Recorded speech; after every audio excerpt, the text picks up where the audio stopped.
اعوذ باللہ من الشیطان الرجیم بسم اللہ الرحمن الرحیم الا بذکر اللہ تطمئن القلوب صدق اللہ مولانا العظیم صدق رسولہ النبی الکریم الامین الرؤوف الرحیم ان اللہ وملائکتہ یصلون علی النبی یا ایہا الذین آمنوا صلوا علیہ وسلموا تسلیما الصلاۃ والسلام علیک یا سیدی یا رسول اللہ وعلى آلك وأصحابك يا سيدي يا حبيب الله الصلاة والسلام عليك يا سيدي يا رحمة للعالمين وعلى آلك وأصحابك يا سيدي يا خاتم النبيين۔ گرامی قدر حضرات، میں نے آپ احباب کے سامنے جو قرآن مجید فرقان حمید کی ایک آیہ مبارکہ تلاوت کرنے کا شرف حاصل کیا۔ اللہ رب العزت نے ارشاد فرمایا الا بذکر اللہ تطمئن القلوب، بے شک خبردار اگر دلوں کا سکون چاہتے ہو تو پھر میرا ذکر کیا کرو، میرے ذکر کے اندر دلوں کا سکون ہے۔ گرامی قدر حضرات، ایک شخص نے غلام کو خریدنے کے لیے منڈی کے گیا، منڈی میں غلام کی بولی لگائی تو غلام نے کہا یا آقا آپ نے مجھے خریدنا ہے تو میری 3 شرطیں ہیں، 3 شرطیں آپ کو ماننی پڑے گی، اگر 3 شرطیں نہیں مانو گے تو میں آپ کے ساتھ نہیں جاؤں گا، اگر آپ 3 شرطیں میری مانتے ہو تو پھر میں جاؤں گا۔ اس مالک نے کہا غلام بتا تیری 3 شرطیں کون سی ہے؟ غلام عرض کرنے لگا ایک تو یہ کہ مجھے دن میں کام کہنا ہے، رات کو کام نہیں کہنا، اور دوسرا یہ کہ جب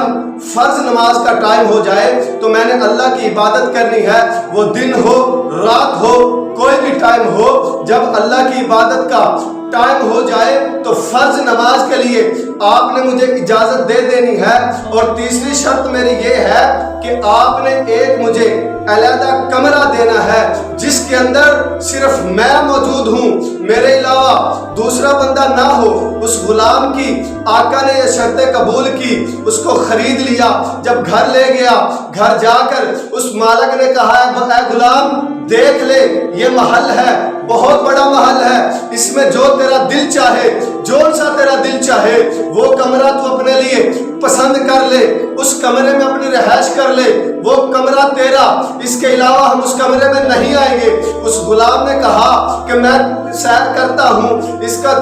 مشاہدہ کرتا ہوں، دیکھتا ہوں کون سا کمرہ مجھے پسند آتا ہے۔ اس غلام نے دیکھا کہ جو سب سے خراب کمرہ تھا اس کمرے کو اس غلام نے پسند کیا، اور مالک سے کہنے لگا کہ یہ کمرہ میرے لیے آپ مختص کر دیں، اس میں صرف میں رہوں گا، اس میں دوسرا بندہ نہیں آئے گا۔ مالک نے کہا کہ غلام بالکل خراب کمرہ تو نے پسند کیا ہے، اچھا کمرہ لے لے، بہت زیادہ کمرے ہیں، اچھا کمرہ پسند کر لے۔ اس غلام نے کہا کہ یہ خراب اور خستہ کمرہ بھی اللہ کا ذکر کرتا ہے، اس لیے یہ کمرہ ہی مجھے پسند ہے۔ مالک نے کہا ٹھیک ہے جی، آپ کو اگر یہ کمرہ پسند ہے تو آپ یہ کمرہ رکھ لیں، آپ اس میں آپ رہائش کر لیں۔ اس غلام نے اس کمرے کے اندر رہائش کر لی۔ مالک نے دیکھا ایک دن چہل قدمی کرتے ہوئے رات کو جب کمرے کے آگے سے گزرا تو کمرے میں کیا دیکھتا ہے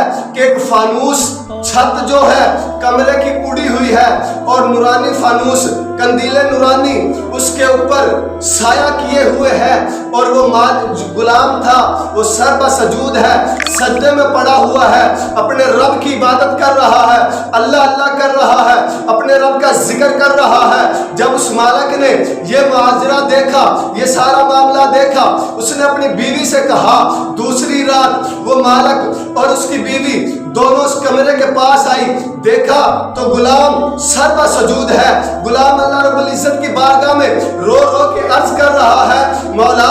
تو نے دن کو میرے اوپر میرے مالک کی تابع داری لازم کر رکھی ہے، میرے مالک کی ذمہ داری ڈال رکھی ہے، دن میں نے اپنے مالک کی تابع داری بھی کرنی ہے، اپنے مالک کا بھی تابع دار ہونا ہے، اپنے مالک کے کام بھی کرنے ہیں۔ مولا تیرا بھی ذکر کرنا ہے، صرف رات میرے لیے ہے، اس لیے پوری رات میں آپ کی ذکر کرتا ہوں، آپ کے آگے سجدہ ریز ہویا رہتا ہوں۔ یہ گریہ زاری کر رہا تھا۔ مالک اور بھی اس کی بیوی ساری رات دیکھتے رہے کہ کمرے کے اوپر چھت بھی نہیں، صرف کندیل نورانی آسمان سے نورانی فانوس اس کے اوپر سایہ کیے ہوئے ہے۔ جب فجر کی اذان کا ٹائم ہوا تو وہ نورانی کندیل واپس چلا گیا۔ گیا۔ مالک نے صبح ہوتے ہی اپنے دربار کے اندر اس غلام کو بلا کر کہنے لگا، اے غلام، رات کو تو اللہ رب العزت کی بارگاہ کے اندر میری شکایت کر رہا تھا، جا آج سے تو آزاد ہے، دن میں بھی اللہ کی عبادت کر، رات میں بھی اللہ کی عبادت کر، دن کو بھی اللہ اللہ کر، رات کو بھی اللہ اللہ کر، جا میری طرف سے تو آزاد ہے۔ جب اس غلام نے دیکھا کہ میرا راز فحش ہو چکا ہے، پھر اس نے عرض کی، مولا میرا راز فحش ہو چکا ہے، اب میں اس دنیا پر نہیں رہنا چاہتا، اب میں اس دنیا سے جانا چاہتا ہوں۔ جیسے ہی اس غلام نے اپنے رب کی بارگاہ کے اندر یہ التجا کی، اسی وقت روح قفس انوری سے پرواز ہو گئی اور اپنے مالک حقیقی سے جا ملا۔ کیوں؟ الا بذکر اللہ تطمئن القلوب، دلوں کا سکون اللہ کے ذکر سے ہے۔ اور کی محمد سے وفا تو نے، تو ہم تیرے ہیں، یہ جہاں چیز ہے کیا، لوح و قلم تیرے ہیں۔